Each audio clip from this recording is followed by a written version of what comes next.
Sveiki, malonus mūsų kanalo Pozicijos televizija žiūrovai. Čia jūsų pamėgtoji laida pokalbiai prie arbatos su Kęstučiu Skrebiu. Ir šiandien mūsų visų svečias Seimo užsienio reikalų komiteto pirmininko pavaduotojas, Lietuvos valstiečių ir žaliųjų sąjungos frakcijos narys, gerbiamas Giedrius Surplys.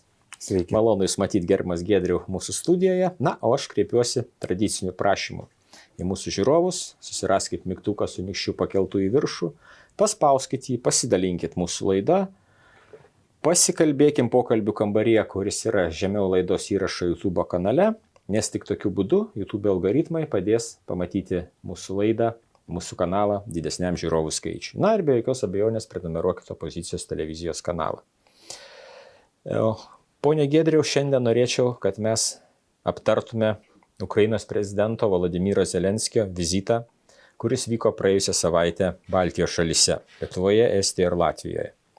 Žiūrovams tiesiog noriu priminti, kad ponas Zelenskis į Vilnių ir Taliną atvyko praėjusį trečiadienį, na, o Latvijos sostinėje Rygoje lankėsi ketvirtadienį, sausio 11 dieną. Na ir Jungtinių Amerikos valstijų transliuotojas CNN šį vizitą į Baltijos šalis pavadino siurprizu. Mat apie Ukrainos prezidento turą į Baltijos valstybės iš anksto nebuvo skelbiama. Vėlgi paties vizito tikslas buvo apibūdintas kaip Zelenskis atvyko aptarti karo. Kaip tai reiktų suprasti, kodėl apie vizitą nepaskelbta iš anksto, kaip Jūs manot, ponas Giedriau? Pirmiausia, turbūt reikia vėl prisiminti elementarų dalyką, kad vyksta karas. Ir, žinot, praeitą savaitę dalyvavau tradicinėme jau 17-ame, taip vadinamame, sniego susitikime apie užsienio politiką.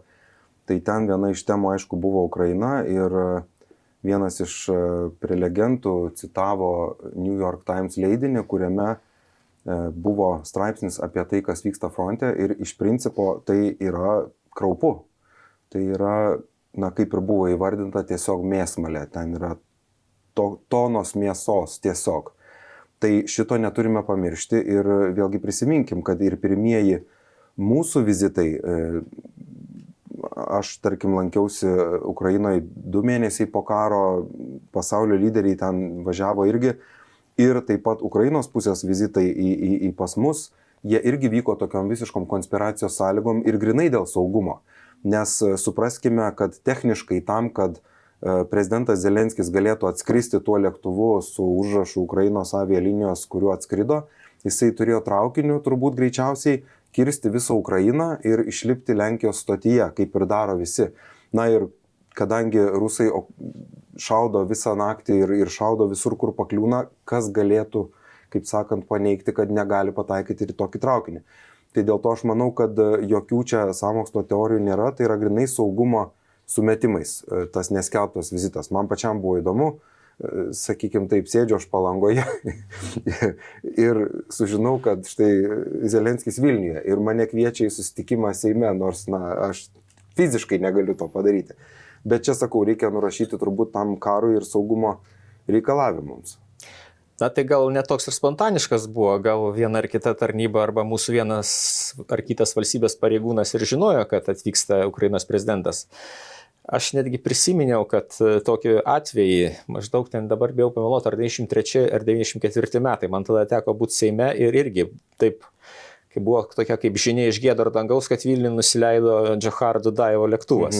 Irgi reikėjo tada taip paskubom viską organizuoti. Na, aišku, rangas šiek tiek kitas, tuometinė Čečėnija nebuvo dar tai pripažinta, na, bet Džocharas skraidė su savo lėktuvu. Tai grįžtam prie Lietuvos reikalų ir Ukrainos reikalų. Na, antras aukšto rango valstybės vadovas Zelenskio vizitas į Lietuvą per pusmetį, nes pirmasis vyko NATO viršūnių susitikimo dienomis Liepos 11-12. Kaip Jūs manote, ar toks dažnas lankymasis tiesiog mūsų valstybių draugiškų ryšių išdava rezultatas, ar tai galėtų reikšti ką nors kitką? Ir jeigu ką nors galėtų reikšti daugiau, tai išduokit tą paslaptį ką. Žinot, tas vizitas dabartinis tikrai toks buvo iš giedro dangaus, ar neatsimenu, koks ten tas dangus buvo, bet labai netikėtas, labai lyg ir nelaiku, ne vietoj, nelauktas, na tiesiog, siurprizas, ar ne?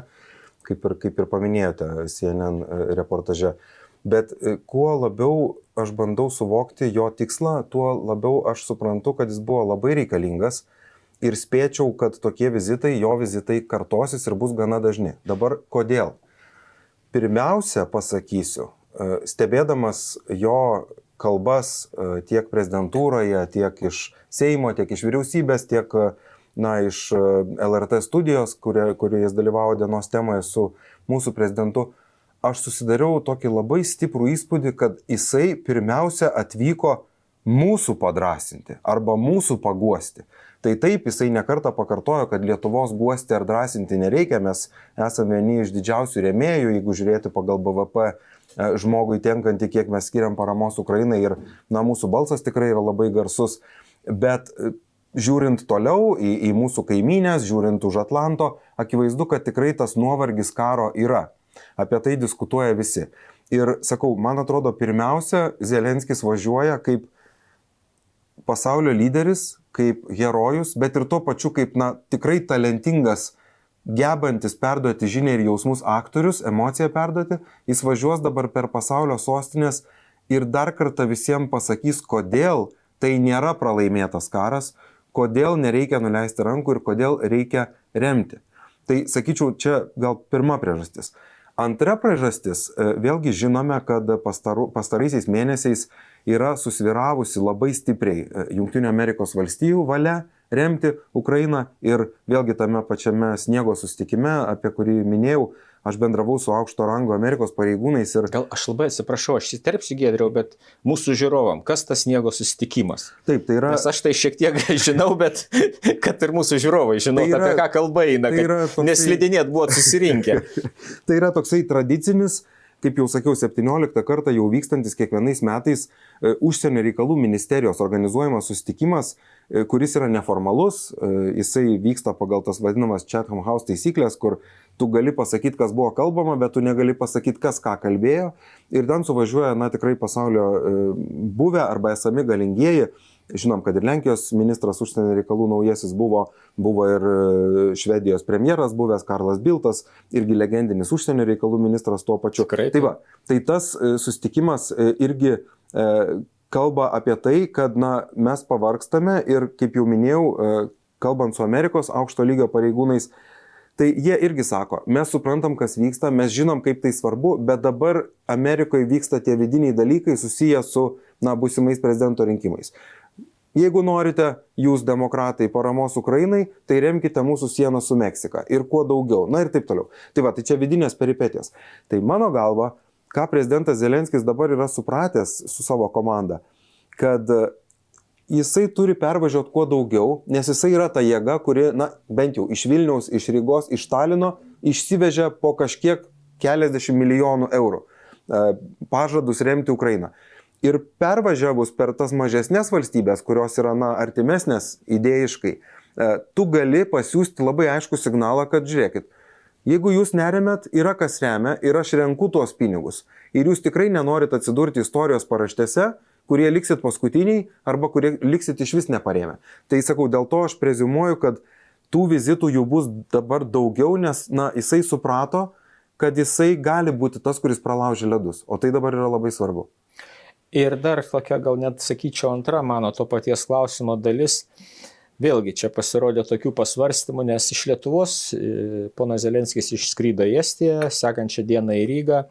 Ar negalėtų būti, negali gyventi tokia versija, kad Ukrainos prezidentas tokiu būdu, sakykime, jis lyg tai bando ieškoti tokios mažosios NATO koalicijos, kuri galėtų priimti kokius nors paramos Ukrainai veiksmus, gal dar Lenkija galėtų prisijungti, apeidama tas gynybos alijanso šalis, kurios, šiuo atveju, sakykime, stabdo arba tiesiai šviesiai blokuoja karinės ar finansinės paramos Ukrainai skirimą. Ar galima tokia alternatyva, kaip jūs manot?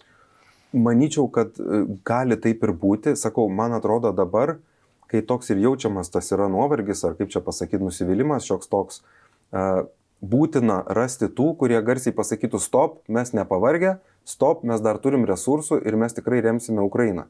Tai vėlgi, jeigu grįžti į realią situaciją, tarp vakarų sąjungininkų yra toks atviras klausimas. Ar mes nebegalim nes nebeturim ką duoti, ar mes nebenorim, nes nebetikim pergalę. Ir čia, atsakymas yra tas, kad mes tiesiog negalime rizikuoti Ukrainos pralaimėjimu. Dėl to, kaip ir natūraliai, atsakymas yra, kad turime duoti viską, ką dar galime, o yra dar ką duoti. Aišku, turim suintensyvinti savo karinę pramonę, ypač čia Europoje, bet iš principo duoti yra ką.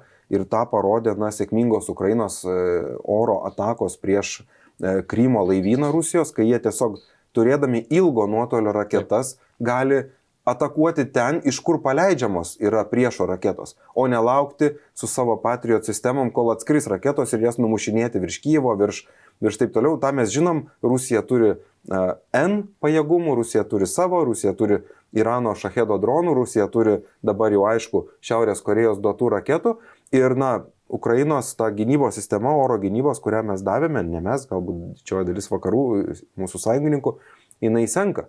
Tu negali atsirinkti, ar skrenda Iskanderas, strateginė raketa, ar skrenda dronas, tu šauni tą pačią milijonus kainuojančią salvę. Taip. Kelių šimtų dolerių vertės objektą. Tai kur kas sėkmingesnis sprendimas yra būtent duoti tas ilgo nuotolio raketas. Jų davė prancūzai, britai ir sakau, jos sėkmingai pasirodė, sakykime taip, atakuojant Krymo taikinius rusų. Bet, pavyzdžiui, amerikiečiai dar galėtų duoti labai daug ir tai galėtų būti iš tikrųjų stipri pagalba tiesiog Ukrainai. Tai va, apie tos dalykus yra daug diskusijų ir, sakau, mano galva, Zelenskis suprato, kad jis vėl turi atlikti stiprų vaidmenį užsienyje. Savo tautais jau sutelkė, taip, ten irgi viskas yra braškesių, bet iš principo tauta vis dar yra sutelkta, jinai priešinasi. Dabar dar kartą antras, trečias raundas turi būti padrasinant, sakykime taip, vakarų lyderius. Suprantama, Zelenskiui ko gero iš tikrųjų nebus lengva ir jam reikės tų vizitų labai daug, nes, sakykime, pabūsiu, čia švelniai tariant, Amerikos advokatų, nors jai turbūt to ir nereikia, bet čia pasirodė dabar paskutiniu metu tokių ir apžvalgininkų pasisakymų, nes taip, amerikiečiai ten respublikonai, demokratai, vieni gina savo interesus, sakykime, kad per sieną trafikas narkotikų eina, nelegalūs migrantai. Čia respublikonai, demokratai sako, kad prioritetą reikia duoti Ukrainai, bet Ukrainos Rada irgi priėmė tokį pakankamai, mano galva, kontroversišką sprendimą, nes, kaip mes žinom, buvo pateiktas naujas mobilizacijos įstatymo projektas. Kad Zalužnas, sakykime, gynybos ministras, karo vadas, jisai aiškiai labai įvardijo, kad reikia 500 000 vyrų. Įstatymo projektas Radai buvo pateiktas, suprantama, nepopuliaru. Čia klausimo nėra ir savaime suprantama. Rada priėmė tokį sprendimą, kad atidėjo svarstymą maždaug mėnesiui. Tai vieni tokie jau piktie žvalgininkai rašo, tai suteikia laiko emigruoti, kiti sako, kad sunku tokį sprendimą priimti. Tai iš tikrųjų, taip, Ukrainai pagalbos reikia, bet jeigu, sakykime, tos pačios vakarų vyriausybės nemato, tai tvarkoja, o kur jūsų vyrai nenori eit kariauti, ar nori eit kariauti. Ir ta tokia dilema, ko gero, Zelenskiui nebus lengva ir įtikinti ir vakarus, ir pagaliau nebus lengva šalies viduje, kai Rada priėmė tokį sprendimą. Natūralu. Ta prasme, vyksta karas jau 2 metai, tas totalinis, sakykime, karas, bet nepamirškim, Ukraina kovoja nuo 14 Kryme. Tai jau yra daugiau negu vyko pirmasis pasaulinis karas ir antrasis pasaulinis karas kartu sudėjus. Tai tokiame kare, tu grįžti prie, kaip sakant, prie business as usual. Tu ir pradedi tuoktis, vėlgi aš, ukrainietė, kurią mes priglobėm, jos brolis. Jisai buvo atidėjęs vestuvės, nes karas, bet dabar susitokė, nes, meilės visi nori. Tu pradedi gimdyti vaikus ir lygiai taip pat tu pradedi ten, ieškoti galimybių išvažiuoti, išvengti tarnybos. Tas, didžiulis patriotizmas, entuzijazmas, jisai kažkur tai pasikavoja, žemaitiškai kalbant. Tai taip jau būna. Bet vėlgi iš folkloro, iš tos pačios mano priglobtos ukrainietės, pradžioj karo, kai rusai užpuolė visą Ukrainą, vyrai, ypač tie, kurie buvo kovoję rytų fronte, jie tiesiog savanoriais grįžo, nesvarbu kiek tau metų, prisistatė į tarnybą ir jiem buvo pasakyta, vyrai, eikit namo, nėra ginklų, neturit su kuo šaudyti. Tai aš vėl grįžtu prie to paties, jeigu nėra ginklų, jeigu kariai fronte sako, žiūrėkit, mes tiesiog matom galimybės ir ko mums čia sėdėti, jeigu vienintelis tikslas yra sulaukti raketos ar nežinau, šovinio ir žūti. Viskas. Aš neturiu kuo gintis. Tai čia vėlgi grįžtam prie to paties, kad ta motyvacija iš sąjungininkų yra labai svarbi. Ginklais, pinigais ir ta europinės integracijos vizija, kad jūs būsite europiečiai, Europos Sąjunga, jūs būsite NATO nariai. Tai yra labai jiems svarbu. O visa kita taip, yra, neslėpkime, yra Ukrainoje ir tos korupcijos, yra ir to nesusikalbėjimo tarp valdžios grandžių, visko ten yra. Ir matėm, susemtus, sakykime taip, už korupciją apkaltintus aukščiausio lygio žmonės, kurie buvo atsakingi už tą mobilizaciją. Visko yra, bet nepaisant to, paradoksaliai ir daugeliui vakarų analitikų nesuprantamai Ukraina stovi. Taip. O Rusija, kurią visi laikė pasaulio galybę, negeba užimti normalaus miesto Ukrainos. Taip. Tai džiugina, kągi, be jokios abejonės. Na ir kitas dalykas, grįžkime jau po trupčiuką link Lietuvos. Nemažiau netikėta nei pats Zelenskio vizitas buvo ir kita naujiena, kuri paaiškėjo, kada jau Vilniui nusileido Zelenskio lėktuvas. Paaiškėjo, kad mūsų šalies prezidentas, ponas Gitanas Nausėda, nepakvietė Lietuvos užsienio reikalų ministro Gabrieliaus Landsbergio į susitikimą prezidentūroje. Gerbiamas Giedriau, jūs puikiai išmanot politinį protokolą, diplomatinį etiketą. Tai normalu, kad ponas Landsbergis nedalyvavo šitam susitikime prezidentūroje, ar, sakykime, tai tam tikri žaidimai iš prezidento pusės? Ar tai normalu? Atsakyčiau, kad taip. Ar tai gražu? Atsakyčiau, kad ne. Iš tikrųjų, atrodome juokingai. Tik tai vėlgi pasakysiu galbūt du svarbius dalykus. Pirma, visi žino, kad mūsų prezidentas ir užsienio reikalų ministras nesutarė. Bet visi Lietuvoje? Ne, žino visas pasaulis. Visi skaito mūsų spaudą. Mes kaip Seimo nariai, tai aš tikiu, kad viso pasaulio Seimo nariai ir visi politikai kiekvieną dieną gauname tokias paklodės elektroniniu paštu apie ataskaitas iš mūsų ambasadų, kas vyksta užsienio šalyse, kas rašoma, kas kalbama, taip kad jie tikrai irgi šitą žino. Jie žino apie nesutarimus dėl Europos vadovų tarybos, jie žino apie nesutarimus dėl trąšų, dėl taivaniečio atstovybės pavadinimo, dėl ambasadorių, viską jie žino. Tai ta prasme, ar prezidentas Zelenskis nustebo, aš manau, kad ne. Ar ministras Kuleba, kuris atskrido su prezidentu, nustebo, aš manau, kad ne. Tai sakau, tai nėra gražu, bet ar tai yra skandalas, ko gero ne, nes tai ir taip visiems yra akivaizdu. Dabar kodėl sakau, kad tai yra normalu? Todėl, kad, tikrai prezidento Zelenskio vizitas buvo labai plačiai nušviestas žiniasklaidai ir, atkreipsiu dėmesį, pagal visus protokolo reikalavimus, atvykusi prezidentą pasitiko šalies užsienio reikalų ministras. Taip yra, taip turi būti ir tai buvo. Gabrielius Landsbergis pasitiko prezidentą prie lėktuvo. Tai vienas dalykas. Tada įvyko susitikimas prezidentūroje, o Zelenskis tokių turėjo per dieną keletą susitikimų valdžios institucijose. Ir ten buvo pakviestas krašto apsaugos ministras, kadangi jie kalbėjo apie karinę paramą. Aš labai norėčiau tikėti, kad užsienio reikalų ministras Gabrielius Landsbergis tikrai turi ką veikti ir jo darbotvarkė tikrai yra pilna, kad jis neturėtų visą dieną sėdėti su prezidentu Zelenskiu.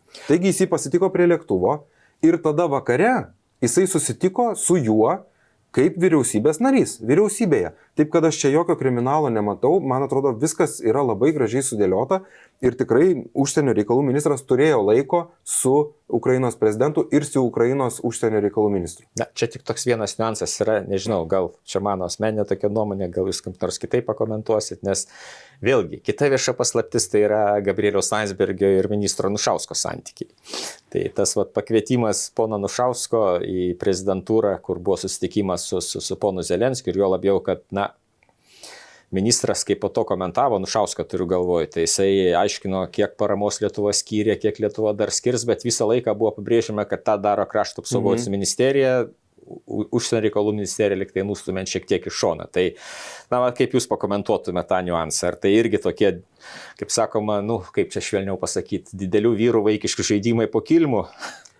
Aš visą laiką kartoju, kad nuo pat to konflikto tarp prezidento ir vyriausybės, sakykime, pradžios, kad protingiausia tiesiog būtų visom pusėm nebedaryti to, nes tai tikrai atrodo juokingai, patetiškai ir kai man kartais primeta, kad štai jūs opozicija kritikuojate vyriausybę arba daugumą ir to nereikėtų daryti tokiom įtemptom sąlygom, kaip turėjom koroną, paskui turėjom migrantų ataką iš Lukašenkos pusės, dabar turime karą. Aš visą laiką sakau, kad ne opozicija tą daro. Ta daro pirmiausia koalicijos partneriai, kurie pyksta dėl taivaniečių pavadinimo, kurie pyksta dėl Baltarusijos trąšų. Ir tai daro pati Tėvynės sąjunga, konservatoriai, krikščionys demokratai tarpusavyje. Krašto apsaugos ministras prieš užsienio reikalų ministrą.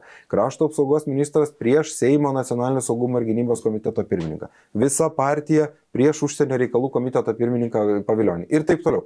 Tai čia tas žaidimas, kas labiau Tėvynę myli, kuriuo garsėja mūsų konservatoriai, jisai pirmiausia nedaro garbės patiems konservatoriam. Ir prezidento vietoje aš į tai nesivelčiau. Bet, nežinau, matyt, jeigu, kaip čia pasakyti, jeigu tu matai, kad kaimyno troba dega ir tau patinka, gal ir įpili šiek tiek gali įsijungti. Visko būna, aišku. Gal tada žinot vis tiek, apie ką buvo kalbama, nes Seime vyko susitikimai.